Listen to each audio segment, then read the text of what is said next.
আজকে আমাদের আলোচনার বিষয় মহাভারতের একজন প্রায় অখ্যাত বীর বর্বারিককে নিয়ে। এই বার্বারিক চরিত্রটি মূল মহাভারতে নেই। দক্ষিণ ভারতে এর পরিচয় হল এক শাপভ্রষ্ট যক্ষ, যে এত বড় বীর ছিল যে সে যোগ দিলে কুরুক্ষেত্রের যুদ্ধের সমীকরণ পাল্টে যেত। তাই সে যুদ্ধে যোগ দেয়নি, বা বলা ভালো, যুদ্ধে তাকে অংশগ্রহণ করতে দেওয়া হয়নি। শুধুমাত্র দর্শক হয়ে থেকে যায় এই মহাযোদ্ধা। নেপালে ইনি আকাশ ভৈরব নামে পূজিত হন। রাজস্থানে এর পুজো হয় খাটুশ্যামজি নামে। বার্বারিক ছিলেন ভীমের নাতি এবং ঘটোটকাচার পুত্র। বার্বারিকের একজন সাহসী যোদ্ধা হওয়ার কথা ছিল, তাঁর মায়ের কাছ থেকে যুদ্ধের কৌশল শিখেছিল। ভগবান শিব বার্বারিকের প্রতিভাতে সন্তুষ্ট হয়ে যোদ্ধা তাঁকে ৩টি বিশেষ তীর প্রদান করেছিলেন। তিনি ভগবান অগ্নির আগুনের দেবতা একটি বিশেষ ধনুকও পেয়েছিলেন। কথিত আছে যে বার্বারিক এত শক্তিশালী ছিল যে তাঁর মতে মহাভারতের যুদ্ধ যদি একাই লড়াই করতে থাকে তবে ১ মিনিটের মধ্যে শেষ হতে পারে। যুদ্ধ শুরুর আগে শ্রীকৃষ্ণ সবাইকে জিজ্ঞাসা করেছিলেন যে তাদের একা যুদ্ধ শেষ করতে কত সময় লাগবে। ভীষ্ম জবাব দিয়েছিল এটি ২০ দিন সময় নেবে। দ্রোণাচার্য বলেছেন এটি ২৫ দিন সময় নেবে। কর্ণ বলেছিলেন যে এটি ২৪ ঘণ্টা সময় নেবে, এবং অর্জুন বলেছিল যে তাকে ২৮ দিন সময় লাগবে। বার্বারিক তাঁর মায়ের কাছে মহাভারতের যুদ্ধ দেখার ইচ্ছা প্রকাশ করেছিলেন। তাঁর মা তাকে এটি দেখার অনুমতি দিতে রাজি হয়েছিল, কিন্তু যুদ্ধে অংশ নেওয়ার তাগিদ অনুভব করলে তিনি কোন দিকে যোগ দেবেন সে বিষয়ে যাওয়ার আগে তাকে জিজ্ঞাসা করেছিলেন। বার্বারিক তাঁর মাকে প্রতিশ্রুতি দিয়েছিলেন যে তিনি যে দুর্বল সেই দিক দিয়ে যোগ দেবেন। এই বলে তিনি যুদ্ধক্ষেত্র পরিদর্শন করার উদ্দেশ্যে যাত্রা করলেন। কুরুক্ষেত্র যুদ্ধের আগে কেন ভগবান কৃষ্ণ বার্বারিকের মাথা চেয়েছিলেন? মহাভারতের যুদ্ধ শুরু হতে চলেছে শুনে বার্বারিক অংশগ্রহণ করতে আগ্রহী হয়ে ওঠেন। যুদ্ধে যোগদানের জন্য উত্তেজিত হয়ে তিনি তার মা অহিলাবতীর কাছ থেকে আশীর্বাদ চেয়ে কুরুক্ষেত্রের দিকে রওনা হন।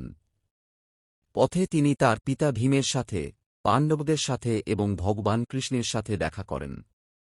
যখন তারা বার্বারিক অবিশ্বাস্য ক্ষমতার কথা জানতে পারেন, তখন তারা রোমাঞ্চিত হন এবং আশা করেন যে তিনি পাণ্ডবদের হয়ে যুদ্ধ করবেন। যাই হোক, বার্বারিকের ক্ষমতা সম্পর্কে উদ্বিগ্ন ভগবান কৃষ্ণ তাকে পরীক্ষা করার সিদ্ধান্ত নেন।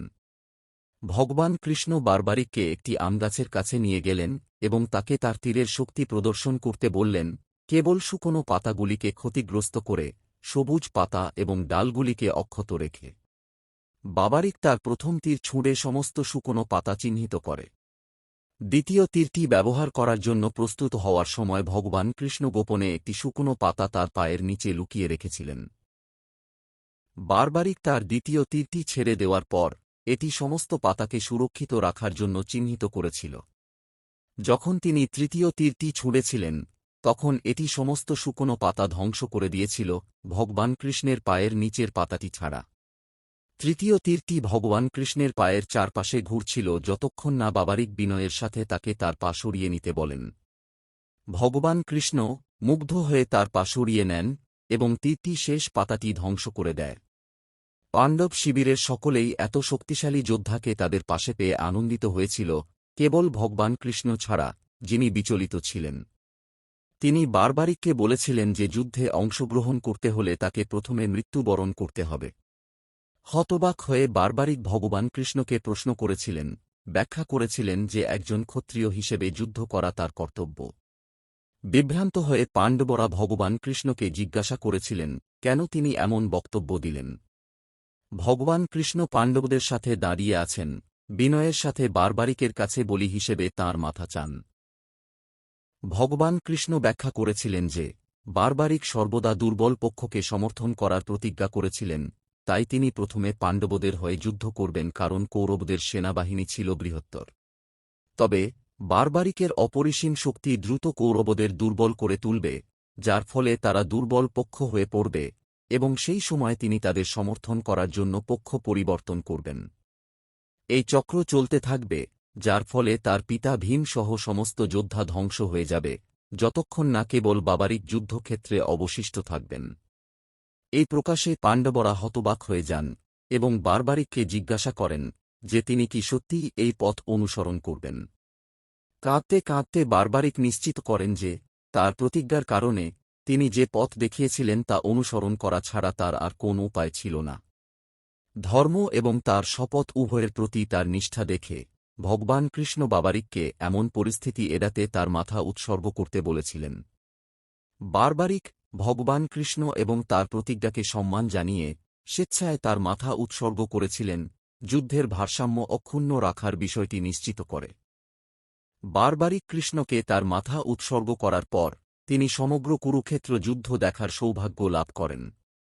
তার মাথাটি একটি পাহাড়ের উপর স্থাপন করা হয়েছিল, যা তাকে যুদ্ধক্ষেত্রের স্পষ্ট দৃশ্য দেখাত। সেখান থেকে তিনি দেখতে পান যে কৃষ্ণের কর্মই পাণ্ডবদের বিজয়ের দিকে পরিচালিত করেছিল। সময়ের সাথে সাথে লোকেরা বরবারিক খাটু শ্যাম হিসেবে পূজা করতে শুরু করে এবং আজ রাজস্থানে তার মন্দিরটি তার ভক্তি এবং ত্যাগের প্রতীক হিসেবে দাঁড়িয়ে আছে।